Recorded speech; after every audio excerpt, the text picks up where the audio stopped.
ఉన్నాయి కదా, అవన్నీ కూడా మనలో ఉంటాయి ఎక్కువగా. అవన్నీ ఏం చేయమంటున్నాడు దేవుడు కొత్త సంవత్సరంలోనా? తీసి పడేయండి. ఇవన్నీ పడేసి ఎక్కడ ఉండమంటున్నాడు? నూతన బుద్ధి, నూతన స్వస్థత, నూతన సంవత్సరం అనే దయాకిరీటం నీకు కావాలంటే ఎక్కడికి రమ్మంటున్నాడు? క్రీస్తు యేసునందున్న వారికి.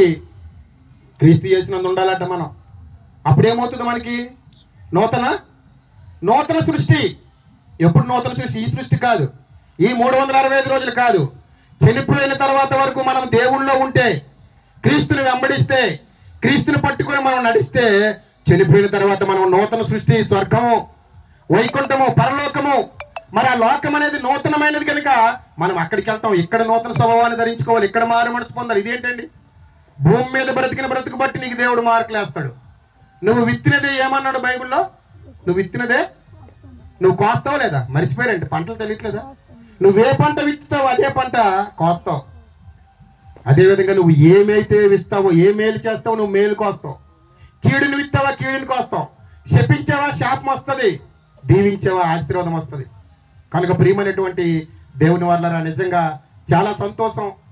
దేవుళ్ళో మనందరం కూడుకొని దేవుని యొక్క మాటలు హెచ్చరించుకొని ఒకరినొకరు బుద్ధి చెప్పుకొని 2025 నుంచి 26లోకి మనం ప్రవేశించాం. ఆల్రెడీ 5 నిమిషాలు అయిపోయింది. ఏమంటే 5 నిమిషాలు అయిపోయింది అంటే 2025 నుంచి మనము దేవుళ్ళలోకి వచ్చాం. నిజంగా మనం దేవుడిలో ఉన్నాం కనుకే మనకి దేవుడు ఆయుషిస్తున్నాడు. ఇగో నాగరాజు అన్నయ్య గారిని మీరు చూశారు, అన్నయ్య గారు చెప్పారు, కళ్ళ ముందే చూశారు. మరి అదేవిధంగా బాలరాజు అన్నయ్య గారిని కూడా చూశారు మీరు. కొంతమంది ఈ సంవత్సరం చూడకుండా ఎంతో మంది చనిపోయారు మన మధ్యలోనే. కానీ మనం ఇంకా ఆయుష్ కలిగి, ఆరోగ్యాన్ని కలిగి భూమి మీద బ్రతుకుతున్నామంటే మన యొక్క బలమేమి కాదు, మనం తినే ఫుడ్ ఏమి కాదు, మనకున్న డబ్బు ఏమి కాదు, ఫుడ్ కాదు, నీకున్నటువంటి ఆరోగ్యము, శక్తి, బలము కాదండి. దేవుని యొక్క కృప, దేవుని యొక్క కాపుదల. ఇంకొక మాట చూసి ముగించుకున్న ప్రియులరా, యెషయా గ్రంథము 40వ అధ్యాయము 31వ వచనం. యెషయా గ్రంథము 40వ అధ్యాయము 31 చదవండి తల్లి.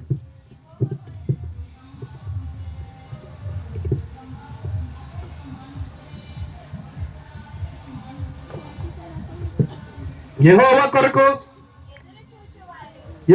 కొరకు ఎదురు చూచువారు నూతన బలం. ఏమండి, మనం నూతన సంవత్సరం గురించి మాట్లాడుతున్నాం సుమా. ఈరోజు నూతన సంవత్సరం వెళ్ళిపోయింది అంటే పాత సంవత్సరం వెళ్ళిపోయింది, నూతన సంవత్సరం అనుకుంటున్నారే. దేవుడు అంటున్నాడు, బాబు పాత సంవత్సరం ఏం వెళ్ళలేదు, పాత చింతకాయ పచ్చడి అదే ఉంది. మునుపు ఏ రోజులు అయితే ఉన్నాయి అవే రోజులు ఉంటాయి. కానీ అసలు నూతనమైనది ఏంటో నీకు దేవుడు ఈరోజు మాట్లాడుతున్నాడు. చదవండి, ఫస్ట్ చదువు. నూతనమైన యెహోవా కొరకు, దేవుడి కొరకు ఎవరైతే ఎదురు చూస్తారో వారు నూతన బలము పొందుకుంటారట. దేవుడు ఇది కోరుకుంటున్నాడు. నీకు నూతన బలము, నూతన శక్తి, నూతన సంవత్సరము కావాలంటే ఇందాక చూసాము, యేసుక్రీస్తునందు ఉండమన్నాడు. ఇప్పటికి వచ్చేసరికి ఎవరైతే దేవుని కోసం ఎదురు చూస్తారో వారేం పొందుకుంటారట? నూతన బలము. కనుక మనం నూతన బలం పొందుకునే ఈరోజు జీవిస్తున్నాం కదా. ఏమన్నా మనం తిండిలో బలం ఉందనుకుంటే మీరు పొరపాటు ఉంటుంది. అందుకనే ఎక్కువగా మనకి న్యూస్లో ఏం కనిపిస్తాయి? ఈ పిక్కలు తింటే మీకు బలం వస్తుంది, తర్వాత అల్లం తింటే జీర్ణశక్తి అవుతుంది, ఇంకా రకరకాల ప్రతి దేవుడు చేసినటువంటి ప్రతి వస్తువుకి మానవుడు ఫ్రీగా తినేస్తే బాగోదని ఏం చేస్తారంటే, ఒరేయ్ కంటి చూపుకి ఆకుకూర మంచిదిరా, క్యారెట్ తింటే ఒంట్లో బ్లడ్ ఎక్కుతుందిరా. ఎవరు చేశారండి ఇవన్నీ? అవన్నీ అంతేనే కదా. ఏమంటే దేవుడు నోటి మాటతో కలిగించడం లేదా? భూమి కలుగును గాక, తన విత్తనం నుంచి చెట్లను మొలిపించును గాక అన్నాడు. అంతే. అందుకనే దేవుడు బైబిల్లో రాయిస్తూ, దేవుడట ఆ రొట్టె వలన మాత్రము బ్రతకడు కానీ దేని వల్ల బ్రతుకుతాడట? దేవుడి నోటి వలన వచ్చి మాట వలన బ్రతుకుతాడట. మాట వల్ల బ్రతకడం ఏంటి? నేను చాలాసార్లు ఇదేంటండి, దేవుడు మాట వల్ల ఎవడు బ్రతుకుతాడండి? ఏది నువ్వు ఒక మాట చెప్పు, నీ మాట వల్ల నేను బ్రతుకుతానేంటి? కానీ మన మాట కాదు, కానీ దేవుడి మాటకి ఎంత శక్తి ఉందో తెలుసా? ఇగో ప్రకృతిలో భూమికి ఆర్డర్ ఇచ్చాడు, మొలిపించునుగాక. అప్పటి నుంచి ఇప్పటికీ మొలిపిస్తూనే ఉన్నది. ఏ రోజు ఆగిపోయిందా? ప్రభువా వీడు మారట్లేదు, వీడు నూతనమైన మనసు రావట్లేదు, ఎన్ని రోజులున్నా వీడు పంట నేను పండనని ఏ రోజున అన్నదా? ఏమండి చూడండి దేవుడి యొక్క ప్రేమ, కృప, కరుణ. నిజంగా మనం ఈరోజు ఉన్నామంటే మానవుడు, ఏ మానవుడు కూడా అర్థం అవ్వట్లేదు. మరి మనకి డౌట్ రావచ్చు, ఏంటండి మనము దేవుడిలో ఉంటే మనకే కష్టాలు, మనకే బాధలు. మరి వాళ్ళందరూ బాగానే ఉన్నారు కదా, ఎన్నో బూతు పాటలు, సినిమా పాటలు, ఐటమ్ సాంగ్స్, ఏమండి తాగుతున్నారు, తింటున్నారు, తిరుగుతున్నారు, మరి వాళ్ళందరూ ఆరోగ్యంగా ఉన్నారు కదా. దేవుడు ఏంటండి మనకంటే ఎక్కువగా వాళ్ళే ఫైనాన్స్ కలిగి ఉంటారు తెలుసా మీకు? దేవుడు నమ్మని వాళ్ళ దగ్గర ఎక్కువ డబ్బు ఉంటుందా, దేవుడు నమ్మిన వాళ్ళ దగ్గర ఉంటుందా? ధనవంతుడి దగ్గర ఎక్కువ డబ్బులు ఉన్నాయా, లాజర్ దగ్గర ఎక్కువ ఉన్నాయా? ధనవంతుడి దగ్గర. ఎవరి దగ్గర అండి? ధనవంతుడు ఏం చేశాడు? నచ్చినట్లు తిరిగాడు. ఇగో అదే జరుగుతుంది. ఇప్పుడు ఒక మాట చూద్దాం ఒకసారి. ఇప్పుడు బయట ఏం జరుగుతుంది ఈ వీడియో చూద్దాం. అందరూ అలా చూడండి. అట్టహాసంగా జరుగుతున్నాయి. చిరాన్ ఫోర్ట్ లో ఉన్నారు మా కరెస్పాండెంట్ కిరణ్ భూపతి. అక్కడ ఎలాంటి వాతావరణం ఉందో తెలుసుకుందాం. కనిపిస్తోంది కిరణ్ భూపతి, మీ వెనక విజువల్ అంతా ఫుల్ లైటింగ్ తో ఎంజాయ్ చేయడానికి రెడీగా ఉన్నారంతా.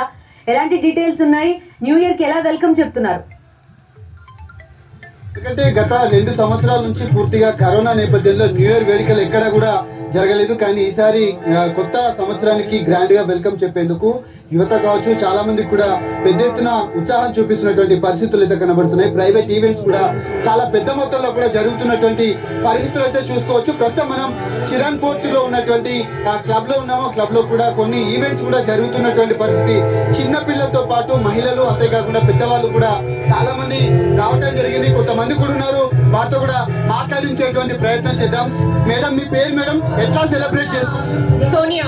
ఎట్లా సెలబ్రేట్ చేసుకున్నారు? ఎందుకంటే 2 years నుంచి కరోనా ఉంది కదా. ఫస్ట్ టైం రావడము. Yeah, enjoy. బాగుంది.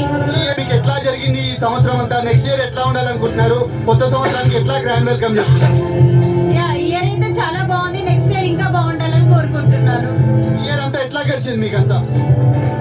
ఈ ఇయర్ అంతా ఎట్లా గడిచింది మీకు అంటున్నా? Yeah good. మేము ఆస్ట్రేలియాలో ఉండొచ్చాం, చాలా బాగుంది ఈ ఇయర్ మాకు. సో నెక్స్ట్ ఇయర్ కూడా చాలా బాగుండాలని కోరుకుంటున్నాము. ఇంకా హ్యాపీగా. ఇది వారు చెప్తా ఉన్నారు. పిల్లలు ఏం చేస్తున్నారట? బాగుండడం అంటే ఎవరికి నచ్చినట్లు ఉండాలి? దేవుడికి నచ్చినట్లు ఉండాలి. ఇప్పుడు అందరూ